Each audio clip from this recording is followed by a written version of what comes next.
Namaste, welcome to Magic Vibrations Healing School. My name is Demian Haye, and I would like to introduce a new series of videos I'm gonna make.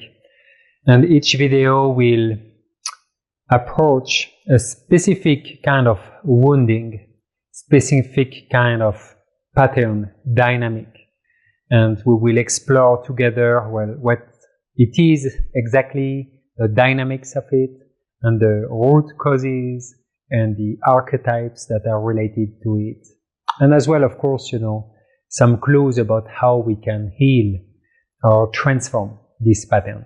So for this first video, I would like to go with the theme of codependency. Yeah, so codependency. Co, etymology, with. Yeah, so it's a bounding, so it's with something or with someone. Dependency, which comes in etymology from pendere in Latin, which means to hang. So it's to be hanging from something that is above us, like hanging from the branch of a tree. So codependency is to hang to something or to someone. And it's to use them as, an anchor point where we can, hang, so we can feel supported. In psychology, that would sound like the excessive reliance on someone else or on something to, feel self-worthy, to seek validation, or just to feel, to feel good, to feel adequate. Now, in the shamanic sense, it's more about a loss of power. So it's a power we externalize and that we connect with something or someone else. And therefore, we can only exist when we connect to this power that we externalized. Right? So codependency is something we usually experience in our intimate relationship. We can experience it with our family members, mother, father, siblings. We can experience it with, as well, a place where we live, with a community, with people at work, with a boss, with a job, and sometimes as well with maybe any kind of crutch, maybe an addiction can also find its roots in a codependency pattern. So let's go a little bit deeper, right, in the definition. So codependency relates to a lack of independence, which is a lack of sovereignty, right? So independence, it makes sense that it's like the opposite or the other side of codependence. We will see we need to go way deeper than that. But not to be codependent would be to be independent.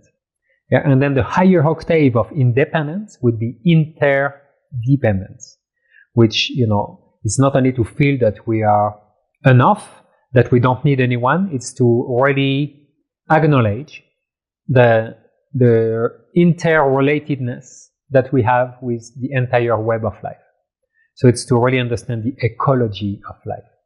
So that will be the higher octave interdependence of independence. And independence, is, let's say, the other side, the healthy side of codependence. It usually relates as well to having poor boundaries, right? So somebody has poor boundaries. And if you have poor boundaries, you cannot hold your power, your energy within you. And then you start to depend on, other people or crutches or other anchor points to feel stable.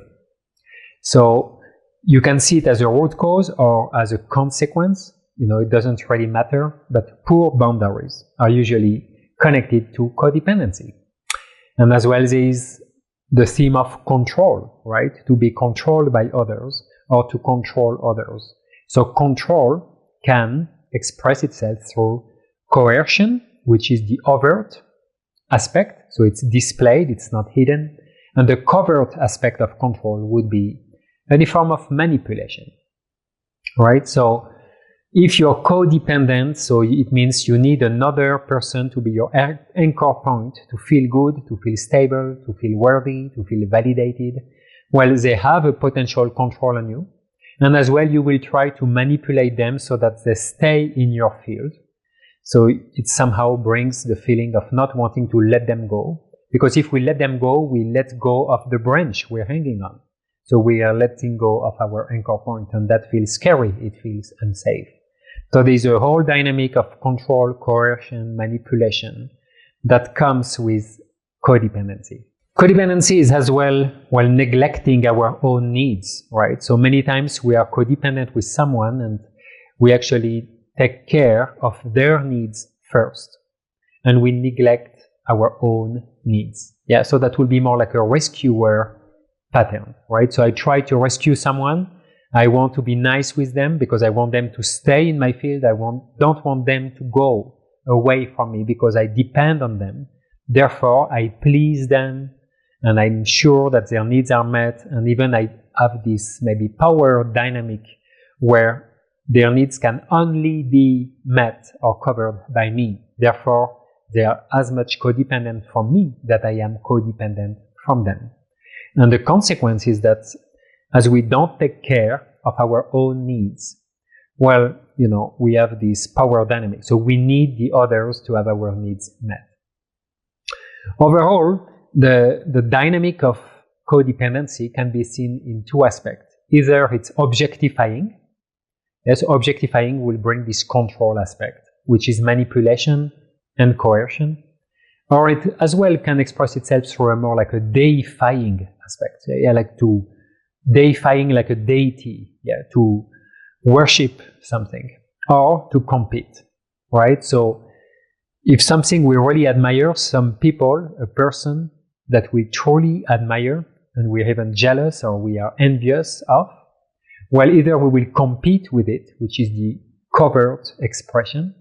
So we will compete to be as good as, or we will worship them, put them on a pedestal and worship them and think that they're so amazing. And, that will be, for example, the codependent relationship between a student and a teacher, a disciple and a guru or a master.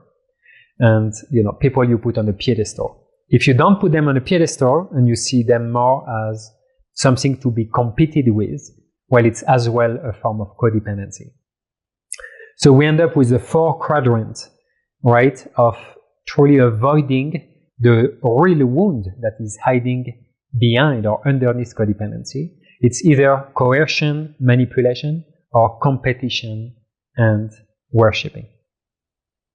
So this is basically the definition or the main dynamics at play in codependency. Now let's explore a bit together the root causes of where codependency attitude or pattern could come from. Right, so first, if we start at the collective level, right, so our collective memory, the collective unconscious, as Carl Jung was speaking about, well, it truly comes from our relationship with God, right? So long ago, we externalized the concept of the divine, we externalized the concept of God, and we placed God not in our own field of awareness, but we placed it outside. And we started to become codependent. So it means we decided to have priests, medicine men, women, shamans, whatever, to actually enter in communion with the divine, with source, with the creator intelligence of all life. And this codependency of having priests, religious structures, rituals, an intermediary person, it's really old, and we do carry it in our collective memory that we carry within our DNA. So we all have this codependency coding of frequency in our field because we inherited from our ancestors this codependence to God, which means to rely on someone else to be able to enter in communion with the divine. Now at a tribal level, so which is more like clanic, the community, well, we were all codependent to find food, to be safe, to find shelter. We needed to share skills in the community because we could not do everything ourselves. Therefore, we started to live in villages and then, small cities and nations so that we could actually share our skill set and provide more safety, more food, more comfort. Yeah, so the codependency came from, well, I need something, let's say, I need a metal tool, well, I need to go to the blacksmith. I'm not a blacksmith myself, I don't have the tools, well, I will still need to find a blacksmith. So I depend on the blacksmith to get the tool that will help me maybe to do my trade. So the codependency also comes from a tribal patterning that we inherited from our ancestors. Now, at a personal level, codependency starts with our mother, right? It starts with the umbilical cord. So we depended on our mother, on the placenta, to be fed in the womb. And then we depend on our mother to receive food, breast milk or other kind of food, to receive love, to receive attention, to receive care, to feel safety. Yeah, so we rely first on our mother. And this codependent relationship with the mother is experienced by any baby. And it's supposed, right, to stop after a couple of years. But many times we can see that it doesn't stop. As a root cause as well, we can see obviously either the fear of rejection. Yeah, so I experienced rejection as a small baby, maybe 0 to 1 year old, and then I don't like it, and I want to avoid as much as I can to be rejected again. So then I start to enter in a codependent relationship, controlling people to make sure they don't leave me, they don't reject me. It will be the same with the fear of abandonment, right? So if we have an experience as a child of being abandoned, well, we might choose codependent relationship with our, let's say, intimate partners to make sure that they don't abandon us again. So these deeply rooted soul wounds, rejection, abandonment, well, they obviously relate a lot, to codependency. And then much later in life, as an adult, or so-called adult, it for sure calls for codependency as an obvious strategy to cope and to feel safe. Now there is the whole inadequacy part of the root cause, feeling inadequate. Again, coming from the relationship with our mother. So maybe our mother was a cold mother, dismissive, distant, bitter. Maybe she could not or she didn't know how to express love through touch, through sensual contact, warmth, right? So the love of the mother was defined as cold, distant, aloof.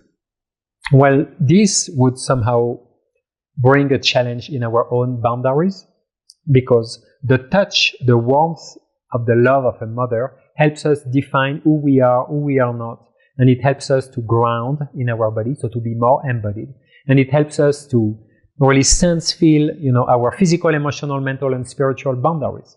When the mother is cold, when the love of the mother is defined as cold, dismissive, aloof, distant, well, we don't really know where our boundaries are. So therefore, we will have to, experience later in life abuse or codependency to learn more about boundaries. That would relate more with, the mineral realm in a shamanic perspective, right? The stone people, the mineral aspect of our consciousness.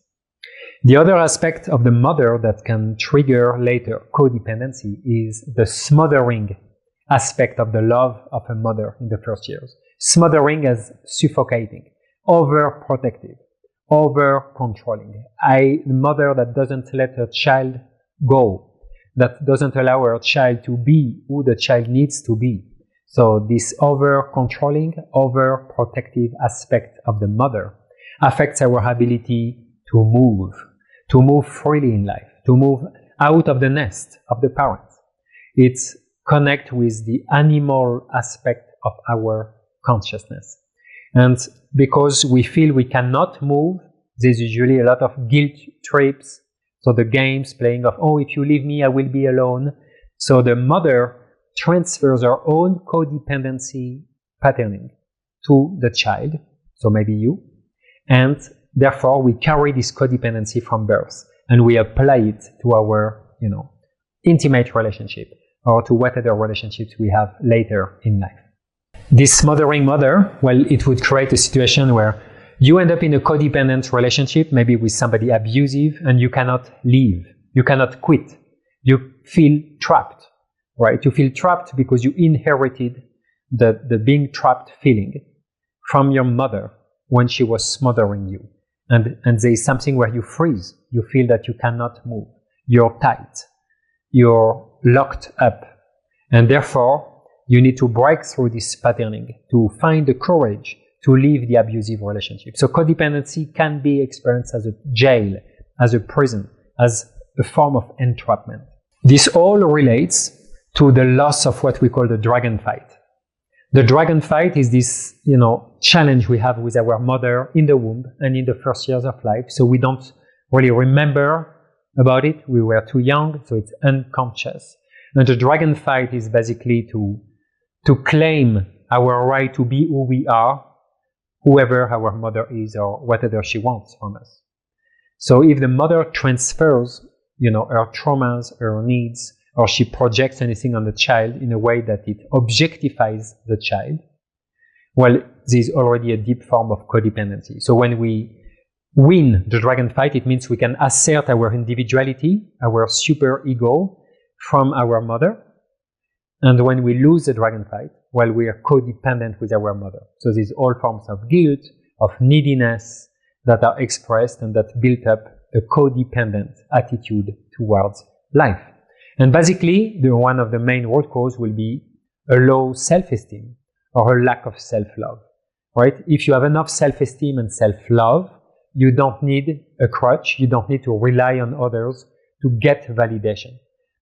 So later on, the other wounding could be a lack of validation from the father or from the mother, a lack of support, a lack of love, or what was perceived as a lack of love, of adequate love.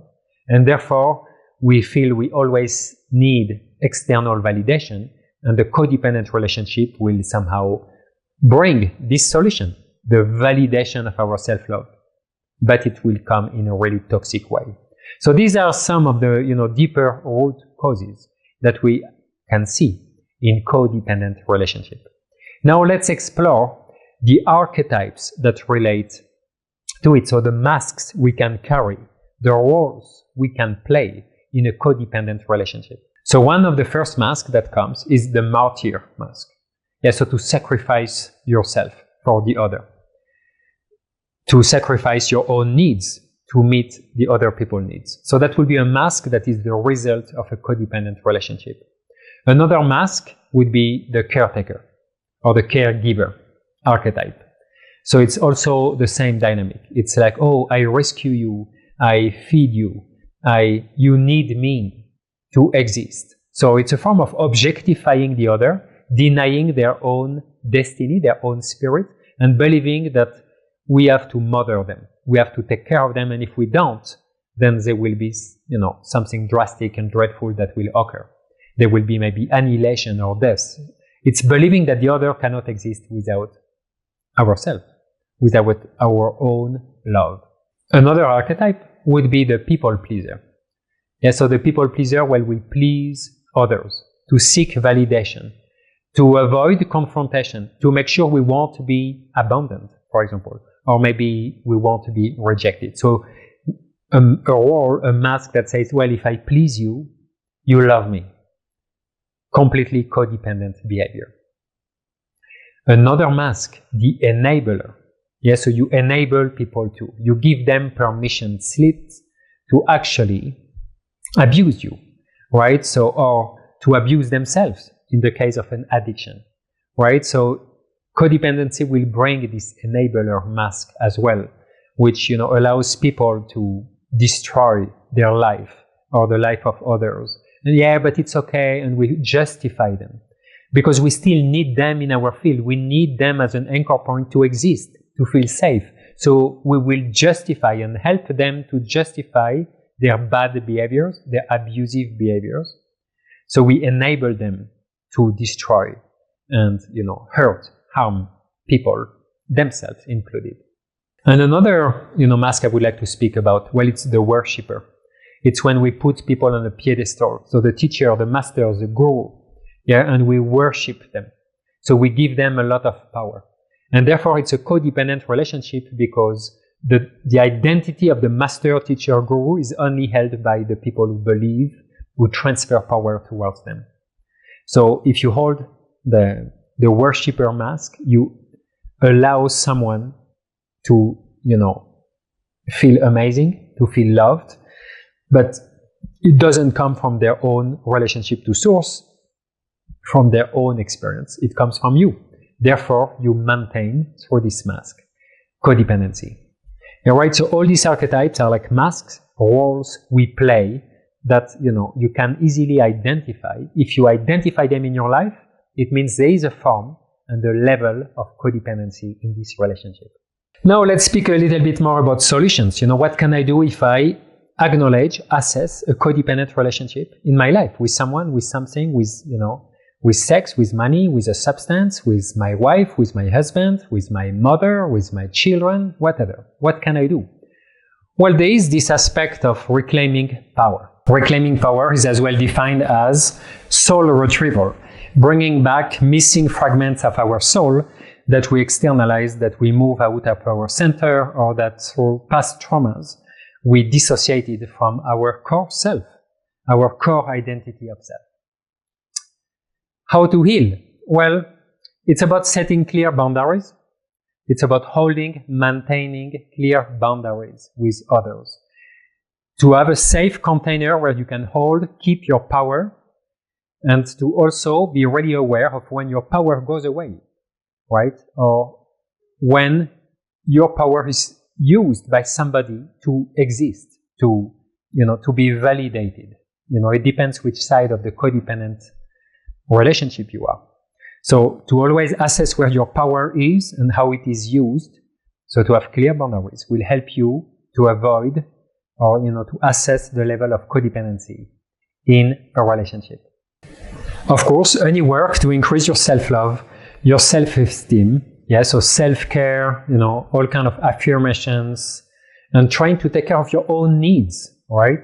So identifying first your needs and trying to make sure that you can meet your own needs by yourself without depending on anyone, that will definitely help. That will increase the self-love and the self-esteem. So all the work of forgiveness and, letting go of shame, letting go of guilt.